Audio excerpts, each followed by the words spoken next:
ಎಲ್ಲ ಶುಭ ಕಾರ್ಯಕ್ಕೂ ನಮ್ಮ ಗಜಾನನ ವಿನಾಯಕ ವಿಘ್ನ ವಿನಾಶಕನ ನೆನೆಸ್ಕೊಳ್ತೀವಿ ಅಲ್ವಾ. ಸೊ ಅದಕ್ಕೆ ನಮ್ಮ ರಂಗಭೂಮಿಯಲ್ಲಿ ಒಂದು ಎಲ್ಲ ಕಡೆನೂ ಮಾಡ್ತಾರೆ ಇದನ್ನ. ಇದು ನಮ್ಗೆ ತುಂಬಾ ಮೂಲ ಸಾಂಗ್, ಇದು ತುಂಬಾ ಸ್ಟ್ರೆಂತ್ ಕೊಡುತ್ತೆ. ಆ ಹಾಡನ್ನ ಒಂದೆರಡು ಸ್ಟ್ಯಾಂಜ ಹಾಡ್ತೀನಿ, ಓಕೆನಾ?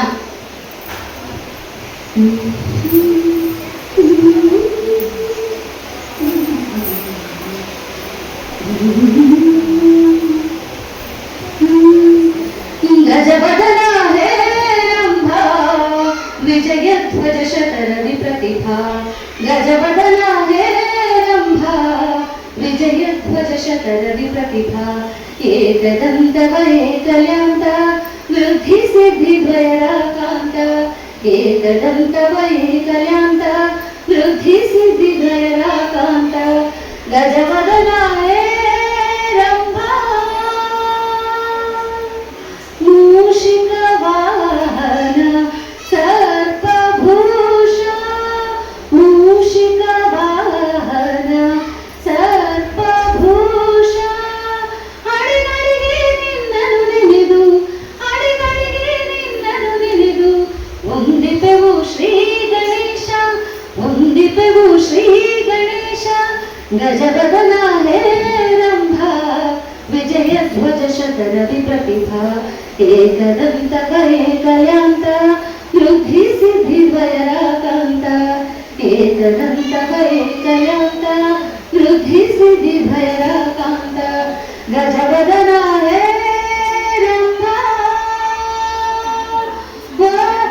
ಆದಿ ಪ್ರೇಕ್ಷಕನೇ ನಾಟಕದ ಮಾಲೀಕನೇ.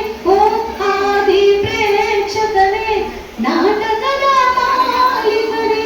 ಸ್ವೀಕರಿಸೈ ನಾಟಕ ಮೋದಕ, ಸ್ವೀಕರಿಸೈ ನಾಟಕ ಮೋದಕ. ನಾಟಕ ಮೋದಕ, ನಾಟಕ ಮೋದಕ.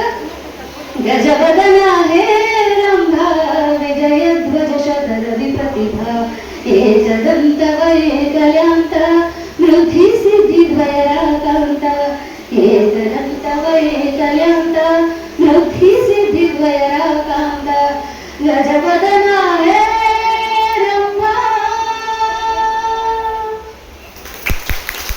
ಸುಮ್ಮನೆ ಹೇಳಿಲ್ಲ ಅವ್ರು ಈ ಮಾತನ್ನ. ನೀವು ನೋಡಿ, ನೀವು ಚಪ್ಪಾಳೆ ತಟ್ಟಿ, ನೀವು ಪ್ರೋತ್ಸಾಹ ಮಾಡದೇ ಇದ್ರೆ ಯಾವ ಕಲೆಗೂ ಬೆಲೆ ಇಲ್ಲ. ಸತ್ಯನ ಇದು? ಯಾಕೆಂದ್ರೆ ನೀವು ನೋಡೋದರ ಕಣ್ಣುಗಳಿಂದ ನಾವು ಮಾಡ್ತಾ ಇರುವ ಪಾತ್ರಗಳನ್ನ ಅಥವಾ ನಾವು ಮಾಡ್ತಾ ಇರೋ ಇಲ್ಲಿಯ ಒಂದು ಕ್ರಿಯೆ ದೃಶ್ಯವನ್ನ ನೀವು ಆಸ್ವಾದಿಸಿ ರಸಿಕರಾಗಿದ್ರೆ, ರಸಿಸ್ತಾ ಇದ್ರೆ, ಸ್ವೀಕರಿಸ್ತಾ ಇದ್ರೆ ನಾವು ಏನೂ ಅಲ್ಲ ಸ್ಟೇಜ್ ಮುಂದೆ. ನಮ್ಮ ಕಲೆ ಎಲ್ಲ ಸುಮ್ಮನೆ ಸೊನ್ನೆ ಆಗ್ಬಿಡುತ್ತೆ. ಸುಮ್ಮನೆ ನಾವು ಆಕಾಶಕ್ಕೆ ಈ ಪಂಚ ಇವುಗಳಿಗೆ ಮಾಡ್ಕೊಂಡು ಹೋಗ್ತಾ ಇರ್ಬೇಕಾಗುತ್ತೆ. ಎಷ್ಟು ಅಭಿಮಾನಿಗಳು ಅನ್ನೋದು ಎಷ್ಟು ಮುಖ್ಯ, ಪ್ರೇಕ್ಷಕರು ಎಷ್ಟು ಮುಖ್ಯ ಅನ್ನೋದಕ್ಕೆ ಈ ಹಾಡು. ಶರಣು ಹೇ